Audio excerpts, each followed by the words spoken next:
Hello and good evening, news room live देख रहे हैं आप। मैं हूं आपके साथ कंचन जसवानी। बुलेटिन की शुरुआत इस वक्त की सबसे बड़ी खबर के साथ।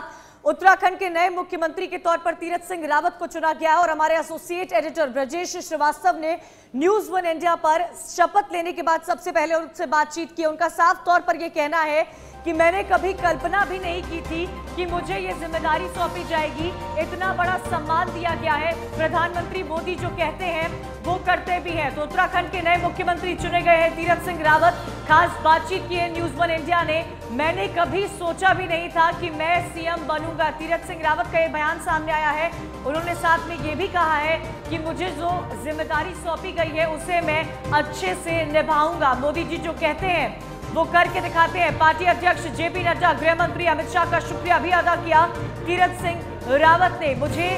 मुझ जैसे एक छोटे स्वयंसेवक पर भरोसा जताया है पार्टी ने। तो एक जमीनी नेता की छवि होने के साथ साथ जब छात्र हुआ करते थे तब से आरएसएस से जुड़े थे और उसके बाद आज इतना बड़ा सम्मान देना, जिस पर खुद उत्तराखंड के मुख्यमंत्री तीरथ सिंह रावत ने कहा कि मुझे उम्मीद नहीं थी, मेरी कल्पना से परे था। हमारे एसोसिएट एडिटर ब्रजेश श्रीवास्तव ने भी उनसे बातचीत की है। तो एक बहुत बड़ा अपडेट यहां पर आपको दे रहे हैं। कल से जो कयास लगाए जा रहे थे उन सभी कयासों पर रोकथाम करके आज शपथ ली तीरथ सिंह रावत ने। मुख्यमंत्री तीरथ सिंह रावत इस वक्त हमारे साथ मौजूद है। सर, एक बड़ी जिम्मेदारी आपको मिली है, किस तरह से चुनौती रहेगी? देखिए, मैं पहले तो आपके माध्यम से अपने राष्ट्रीय नेतृत्व आदरणीय प्रधानमंत्री मोदी जी का, राष्ट्रीय अध्यक्ष जेपी नड्डा जी का, अपने गृह मंत्री अमित शाह जी का धन्यवाद करना चाहूँगा। उन्होंने मुझ पे विश्वास जताया। मुझ जैसे छोटे कार्यकर्ता को यहाँ तक पहुँचाने का काम किया है। मैं तो एक स्वयंसेवक था, एक विद्यार्थी परिषद का कार्यकर्ता था और मुझे कल्पना नहीं थी कि यहाँ तक भी मैं पहुँच। ये संभव है तो भाजपा में ही हो सकता है, बाकी दलों में नहीं हो सकता है। और प्रधानमंत्री मोदी जी का जिस तरह कहना है नहीं, करना भी है।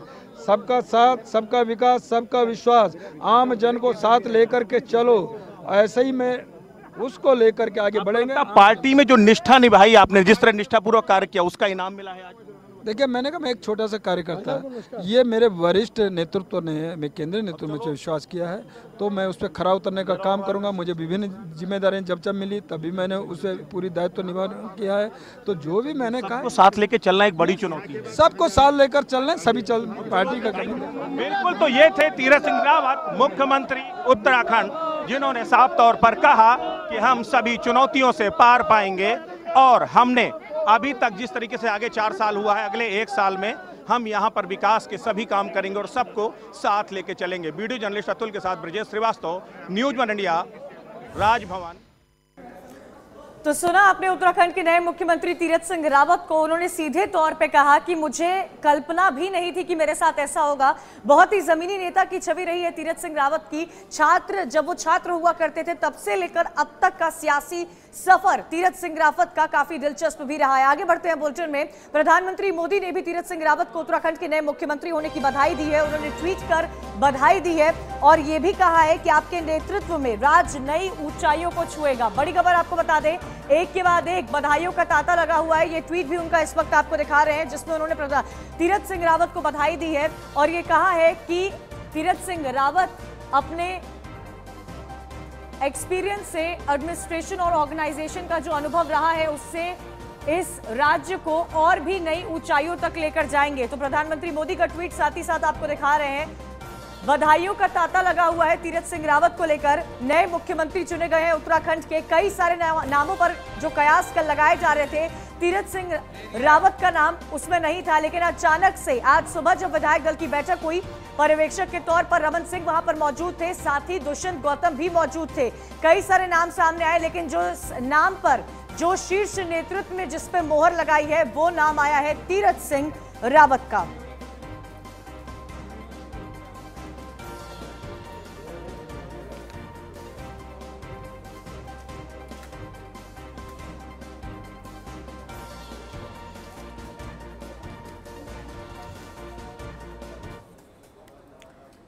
प्रधानमंत्री मोदी के साथ साथ उत्तर प्रदेश के मुख्यमंत्री योगी आदित्यनाथ ने भी उत्तराखंड के नए मुख्यमंत्री तीरथ सिंह रावत को बधाइयां दी और ये साफ शब्दों में कहा है कि आपके राज्य में उत्तराखंड नई ऊंचाइयों को छुएगा आपके नेतृत्व में।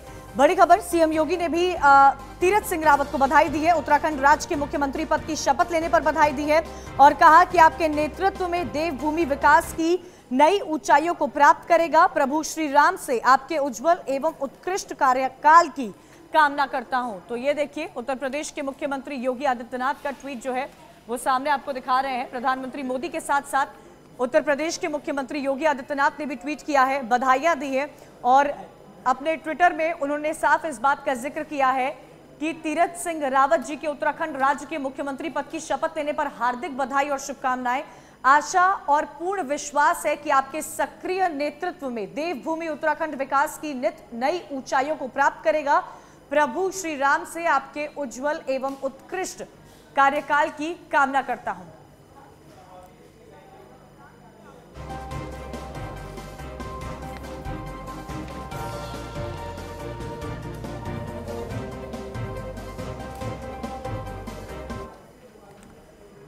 आपको ये भी यहां पर बता दें कि उत्तराखंड के नए मुख्यमंत्री तीरथ सिंह रावत को उत्तराखंड के पूर्व मुख्यमंत्री त्रिवेंद्र सिंह रावत ने भी बधाइयां दी है। न्यूज़ 1 इंडिया ने उनसे बातचीत की है, सुनिए। रावत हमारे बहुत वरिष्ठ, मैं तो कार्यकर्ता कहूँगा, प्रदेश अध्यक्ष रहे हैं। पहले जो अंतरिम सरकार थी उसमें मंत्री रहे हैं, आज सांसद हैं और अब उनको मुख्यमंत्री की भी जिम्मेदारी दी गई है। तो जब नया व्यक्ति आता है तो उसमें नया जोश होता है, नया उत्साह होता है। तो और बेहतर काम जो राज्य सरकार ने इन 4 वर्षों में किए हैं उससे और बेहतर काम वो करेंगे। जनता की अपेक्षा भी ऐसी होती है। तो जनता की अपेक्षा है, त्रिवेंद्र सिंह रावत ने कहा कि और बेहतर काम किया जाएगा। बहरहाल आगे बढ़ते हैं। पर्यवेक्षक के तौर पर रमन सिंह और दुष्यंत गौतम वहां पर मौजूद थे। दिल्ली से देहरादून के कई बार चक्कर भी लगाए जा रहे थे और उनका साफ तौर पर यह कहना है कि शीर्ष नेतृत्व की कमान पर उत्तराखंड के नए मुख्यमंत्री का नाम तय किया गया है। न्यूज़ 1 इंडिया ने उनसे बातचीत की है, सुनिए रमन सिंह का क्या कुछ कहना है। इस वक्त हमारे साथ मौजूद हैं केंद्रीय पर्यवेक्षक रमन सिंह जी। सर, मैं निकलता हूं। सर, एक बड़ी चुनौती थी, जिस तरीके से पार्टी के अंदर कई गतिरोध थे, किस तरीके से अब जो फैसला हो गया, संगठन और सरकार को एक दिशा में ले जाकर और जो सरकार की उपलब्धि है उस उपलब्धि को जन जन तक ले जाना है। मोदी जी की उपलब्धि है उनको जनता तक ले जाना है। तो एक साल में काफ़ी चुनौती है। तीरथ सिंह रावत के मुख्यमंत्री बनने पर केंद्रीय मंत्री रमेश पोखरियाल का क्या कुछ कहना है, सुनिए।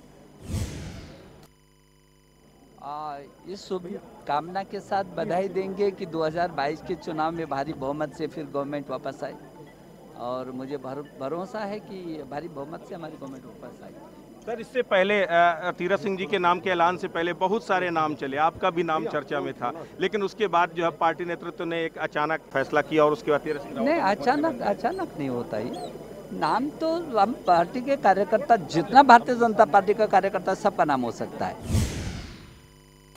तो सुना आपने रमेश पोखरियाल निशंक को, इनका नाम भी मुख्यमंत्री रेस में सुबह जोरों पर था, लेकिन अचानक से तीरथ सिंह रावत का नाम सामने आया और उस पर ही शीर्ष नेतृत्व की तरफ से मोहर लगी है। लेकिन समझना यह होगा कि सिर्फ 9 से 10 महीने बचे हैं उत्तराखंड के आने वाले चुनाव में। ऐसे में भारतीय जनता पार्टी के पास चुनौतियां कई सारी हैं।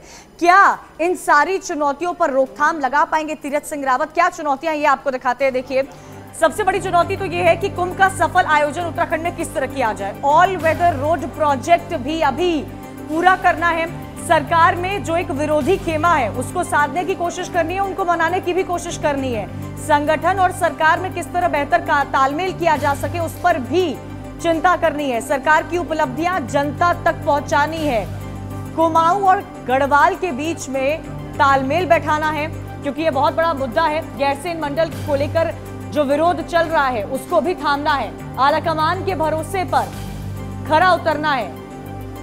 विधानसभा चुनाव में पिछले विधानसभा का जो प्रदर्शन है उसको दोहराना है। 80 में से 57 सीटों पर भारतीय जनता पार्टी ने अपनी सत्ता काबिज की थी, लेकिन सबसे बड़ा सवाल यही खड़ा होता है कि इतने कम वक्त में 1 साल के सिंहासन में किस तरह तीरथ सिंह रावत इन सभी चुनौतियों को पार करके एक बार फिर से भारतीय जनता पार्टी का जो नतीजा था विधानसभा चुनाव का उसको दोहरा पाते हैं। संगठन और सरकार का बेहतर तालमेल भी करना है। कई सारे सवाल खड़े हो रहे हैं।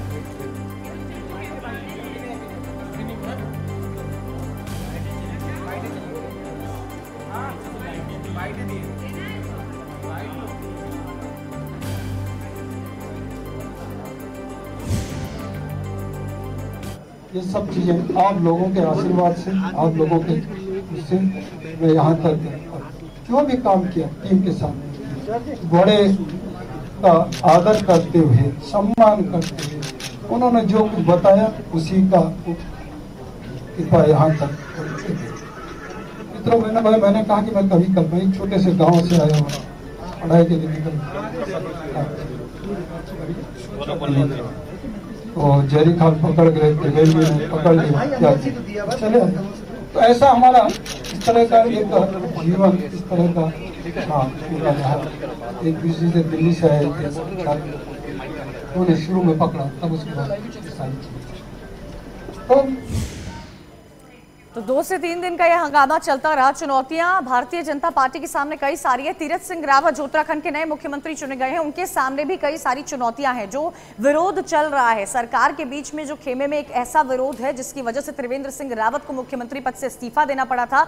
इस विरोध को कैसे थामने की कोशिश की जाएगी, ये तो वक्त ही बताएगा। न्यूज रूम लाइव देख रहे हैं आप। अगली बड़ी खबर लखनऊ से आ रही है, जहां लोक निर्माण के कार्यालयों को एक ही रंग से पोता जाएगा, एक ही रंग से पेंट किया जाएगा। ये आदेश जो है वो केशव प्रसाद मौर्य डिप्टी सीएम ने दिए हैं। लोक निर्माण विभाग के कार्यालयों को लेकर यह अहम खबर आ रही है। उत्तर प्रदेश लोक निर्माण विभाग के सभी कार्यालय एक ही रंग में पेंट होंगे। डिप्टी सीएम केशव प्रसाद मौर्य ने अफसरों को निर्देश दे दिए। धनराशि के उपयोगिता प्रमाण पत्र तत्काल मंगाए जाए। कार्यों में लापरवाही किसी भी दशा में क्षम्य नहीं होगी। पूरे प्रदेश में समान रूप से कराए जा रहे हैं निर्माण कार्य। दूर से ही पता चल रहे हैं कि लोक निर्माण विभाग का ये भवन है। सेतु निगम भी पुलियों के फोटोग्राफ्स पोस्ट किए जाए। तो एक अहम खबर आ रही है। देखिए, केशव प्रसाद मौर्य की तरफ से कहा गया है कि लोक निर्माण विभाग के कार्यालयों को लेकर पेंट किया जाए और एक ही कलर से पेंट किया जाए।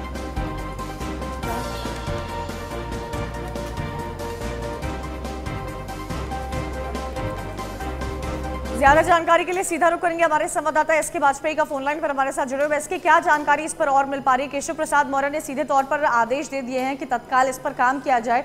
लोक निर्माण विभाग को लेकर सभी कार्यालय एक ही रंग में पेंट किए जाए।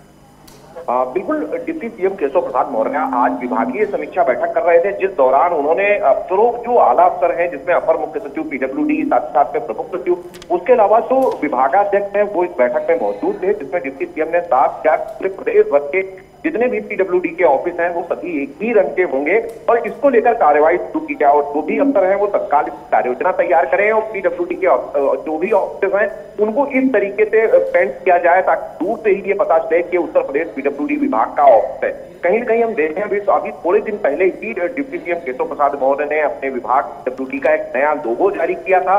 अब पेंट को लेकर भी उन्होंने निर्देश जारी कर दिए हैं, जिस पर अफसरों से प्रस्ताव भी मांगे हैं। साथ ही साथ में उन्होंने अफसरों को एक तो विभिन्न कार्य विभाग की तरफ से उसको सौंपे जा रहे हैं। अगर अधिकारी उसमें लापरवाही बरतेंगे तो ऐसी स्थिति में यह लापरवाही बिल्कुल भी क्षम्य नहीं होगी और उनके खिलाफ में कार्रवाई की जाएगी। जो भी निर्माण कार्य है उनका निर्माण होने से पहले का फोटोग्राफ विभाग को भेजा जाए, साथ ही साथ निर्माण होने के बाद क्या स्थिति है उसका भी फोटोग्राफ दिया जाए ताकि काम में पारदर्शिता है। इन सारी चीजों को लेकर डिप्टी सीएम केशव प्रसाद मौर्य ने आज विभागीय अफसरों को निर्देश जारी किए हैं। तो निश्चित है कि आने वाले समय में यूपी पीडब्ल्यूडी के ऑफिस एक ही रंग में दिखेंगे, चाहे वो किसी भी जिले में होती।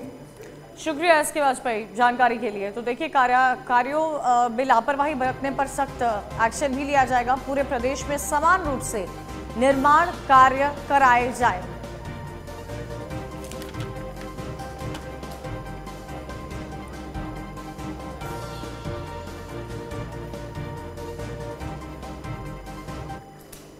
अगली अहम खबर आगरा से आ रही है, जहां पर कलेक्ट्रेट परिसर में अधिवक्ताओं के बीच में मारपीट हुई है। जमकर मारपीट हुई है। 8 लोगों पर आरोप भी लगा है। कुछ लोगों का इलाज जो है इस वक्त अस्पताल में चल रहा है। यह अहम खबर आगरा से आ रही है। आपको यहां पर जानकारी दे दें कि कलेक्ट्रेट में अधिवक्ताओं के बीच में जमकर मारपीट हुई है। युवा अधिवक्ता के साथ जमकर मारपीट की गई है। घायल अधिवक्ता को इलाज के लिए अस्पताल में भर्ती कराया गया है। 8 अधिवक्ताओं पर मारपीट का भी आरोप लगा है। मारपीट के दौरान कलेक्ट्रेट परिसर में अफरा तफरी मच गई। नाई की मंडी थाना क्षेत्र के कलेक्ट्रेट परिसर का ये मामला बताया जा रहा है। तस्वीरें भी साथ ही साथ आपको दिखा रहे हैं। तस्वीरें देखिए, यहाँ पर जमकर मारपीट हुई है। 8 लोगों पर आरोप भी लगा है। घायल अधिवक्ता को अस्पताल में भर्ती कराया गया है और बताया जा रहा है कि बुरी तरह से घायल भी हुए हैं। युवा अधिवक्ता से भी मारपीट का मामला सामने आया है और ये पूरा मामला आपको बता दें, नाई की मंडी थाना क्षेत्र के कलेक्ट्रेट परिसर का बताया जा रहा है। 8 अधिवक्ताओं पर मारपीट का गंभीर आरोप लगा है। मारपीट के दौरान कलेक्ट्रेट परिसर में अफरा तफरी मच गई।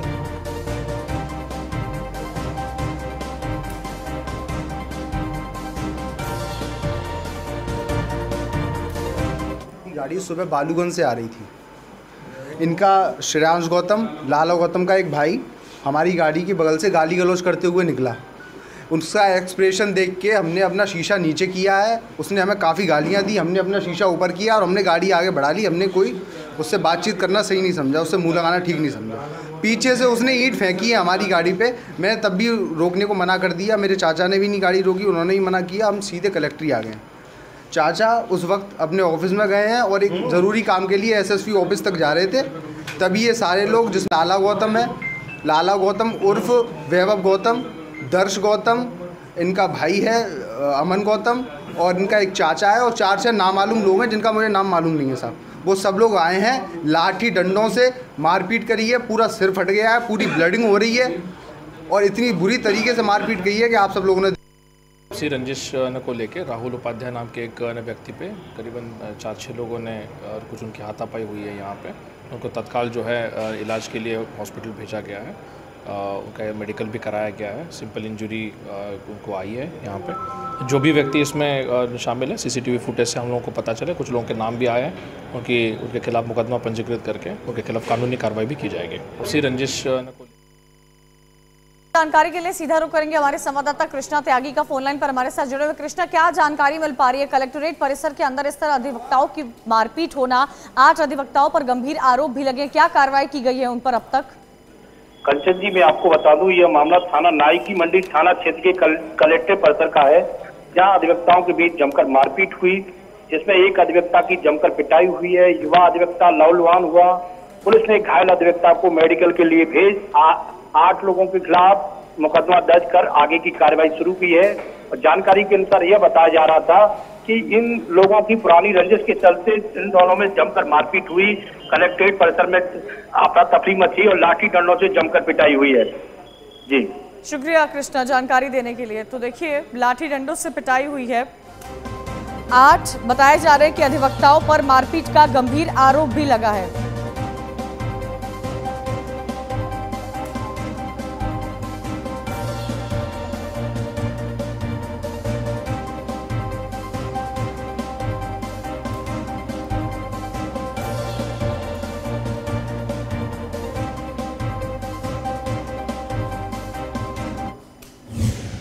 आगे बढ़ते हैं, मुजफ्फरनगर से एक खबर आ रही है जहां एक युवक ने बहला फुसलाकर युवती के साथ शादी रची है और अब उसकी फोटोज जो है वो सोशल मीडिया पर वायरल करने की धमकी भी दे रहा है। युवती ने न्याय की गुहार लगाई है। आपको बता दें, पीड़िता की तस्वीरें सोशल मीडिया पर वायरल कर रहा है। एसएसपी कार्यालय पहुंचकर पीड़िता ने न्याय की गुहार लगाई है। एसपी देहात अतुल श्रीवास्तव ने शिकायत पर संज्ञान लिया। पुलिस ने मामले की कार्रवाई कर जांच के आदेश दे दिए हैं। तो ये अहम खबर इस वक्त आपको बता रहे हैं। ये पीड़िता जो है इसने न्याय की गुहार लगाई है और इसकी गुहार पर पुलिस ने मामले की कार्रवाई कर जांच के आदेश दे दिए हैं। अहम खबर मुजफ्फरनगर से। वहीं पे एक जॉब करता था, नरेंद्र नाम का लड़का था वो। उसने मुझे बहला फुसला के मुझसे शादी की। उसके बाद मुझे घर पे जाने के बाद पता चला कि वो पहले से शादीशुदा है और 2 बच्चे भी है उसको। और उसके बाद जब मैंने आवाज़ उठाई कि ये धोखाधड़ी करके शादी क्यों की, उसके बाद उसने मुझे फ़ोटो वायरल करने की धमकी दी और मेरे फ़ोटो है जो इंटरनेट पे डाल रहा है फेक आईडी बना के, और मेरी कुछ भी कार्रवाई नहीं हो रही है। भोपाल जाती हूँ तो बुढ़ाना की साइड भेज देते हैं और बुढ़ाना जाती हूँ तो भोपाल की साइड भेज देते हैं। कब से मामला चल रहा है? कब आपने शिकायत की है? जी 3 महीने हो गए सर। ये 11 दिसंबर आपको जी कोई कार्रवाई नहीं हो रही सर मेरी। 3 दिसंबर से हूँ जो मैं यहाँ पे एप्लीकेशन मैंने पहले वाली दी थी, उसके बाद उधर से इधर ऐसे हो रहा है। अभी ऑफिस में पेश हुई है। उनका आरोप ये है कि एक व्यक्ति से उन्होंने शादी कर ली थी। शादी के बाद उनको पता चला कि वो पूर्व से शादी में है और उसने इनके कुछ वीडियो वायरल किए हैं। इसमें इंस्पेक्टर भोपा को अभियोग पंजीकृत करने के लिए आदेशित कर दिया गया। अभियोग पंजीकृत करके पूरे प्रकरण की जांच की जाएगी और जो भी दोषी होंगे उनके विरुद्ध कार्रवाई करेंगे। पीड़िता का कहना है महीनों से वो आज अभी मेरे सामने प्रस्तुत हुई है। चलिए, ज्यादा जानकारी के लिए सीधा रुक करेंगे हमारे संवाददाता सचिन जौहरी का। सचिन, क्या जानकारी मिल पा रही है, क्योंकि ऐसा पहली दफा नहीं हुआ है जब एक पीड़ित महिला पुलिस के पास न्याय की गुहार लगाने जाती है। आखिर कब तक इन बदमाशों के हौसले इस तरह बुलंद होते रहेंगे? देखिए, अभी कुछ दिन पहले ही अंतर्राष्ट्रीय महिला दिवस मनाया गया है, जिसमें बड़े बड़े दावे किए गए हैं, लेकिन पूरे दावे फेल नजर होते दिख रहे हैं, क्योंकि एक पीड़िता दर्जनों महिलाओं के साथ आज एसएसपी कार्यालय पहुंची और उसने आरोप लगाया कि एक युवक ने उसके साथ बहला फुसलाकर शादी की है और वो शादीशुदा निकला है। उसकी कोई मदद नहीं की जा रही है। लगभग 3 महीने से वो दर दर की ठोकरें खा रही है। और आज जब एसपी देहात से हमने पूछा तो उन्होंने तुरंत कार्रवाई के आश्वासन दिया है और कहा कि मुकदमा दर्ज कर जांच की जाएगी।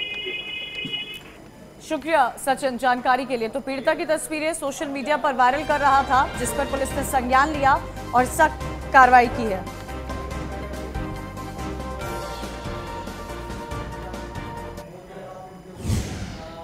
आगे बढ़ते हैं, गाजियाबाद से खबर आ रही है, जहां पर 9 कर्मचारियों पर गार्ड ने फायरिंग कर दी और इस फायरिंग के दौरान एक कर्मचारी की मौत भी हो गई है। गाजियाबाद से बहुत बड़ा अपडेट सामने आ रहा है। आपको बता दें कि 9 कर्मचारियों पर गार्ड ने फायरिंग की है। गार्ड की ओर से फायरिंग में एक कर्मचारी की मौत हो गई है। इस वारदात से 6 घंटे पहले ही आरोपी ने हत्या की धमकी दी थी। धमकी के बाद सो रहे कर्मचारियों पर फायरिंग की है। कविनगर औद्योगिक क्षेत्र का ये मामला बताया जा रहा है। तो बड़ी और अहम खबर आपको बता दें कि पुलिस ने आरोपी को गिरफ्तार कर आगे की जांच तो शुरू कर दी है। आरोपी घटना को अंजाम देने के बाद कहीं नहीं भागता है और वो वहीं पर मौजूद रहता है। पुलिस आरोपी को गिरफ्तार करती है और आगे की जांच शुरू कर देती है। 9 कर्मचारियों पर गार्ड ने फायरिंग की। ये आपको ये भी जानकारी यहाँ पर दे दें कि कर्मचारी जो है वो सो रहे थे। कविनगर औद्योगिक क्षेत्र का ये मामला बताया जा रहा है।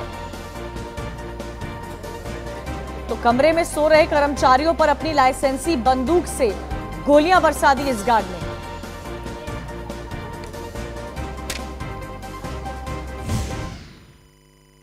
बहुत गुस्से से हुआ। आपसे में दोनों गार्ड थे वो लोग और बाकी वो 10 बजा हो तो लगा गोली मारने शोक में घूम घूम के। अच्छा, 3-4 फायरिंग किया। दूसरे गार्ड से किससे झगड़ा हुआ था? सतीश से। अच्छा, दोनों गार्डों का झगड़ा हुआ था। हाँ। कितने बजे? वही ऐसे तो चिल्ला रहा था उसको 9 बजे से 10 बजे से। हाँ, फिर उसके बाद से जो है हम लोग काम कर रहे थे और हम देखे कि भाई ये ज्यादा हो रहा है गुस्सा है, कहीं हम लोग को भी ना मार दे। तो ऐसे किए कि हम लोग 2 बजे तक काम किए। उसके बाद आ गए रूम में कि भाई कोई ठीक नहीं मार देगा हम लोग। तो वो गार्ड को शक हो गया ना गनमैन को कि ये गार्ड भाग गया था वहां से गेट पर से। तो ये सोच रहा था ना वो गनमैन कि हम लोग अपने रूम में उसको सुला रखे। अच्छा, हाँ, इसीलिए वो हम लोग को ऊपर वार कर दिया। ये कितने फायर करे उसने? हम लोग को ऊपर 4 फायर। तो सोचिए कि 9 कर्मचारियों पर एक गार्ड ने फायरिंग कर दी। ये सारे कर्मचारी सो रहे थे और फायरिंग करने के बाद जो आरोपी है वो वहीं पर मौजूद रहता है। पुलिस उस आरोपी को गिरफ्तार करके लेकर चली जाती है। इसी के साथ आज न्यूज़रूम लाइव में मेरे साथ इतना ही। आगे देखिए महाराष्ट्र से जुड़ी अहम खबरें आज महाराष्ट्र में।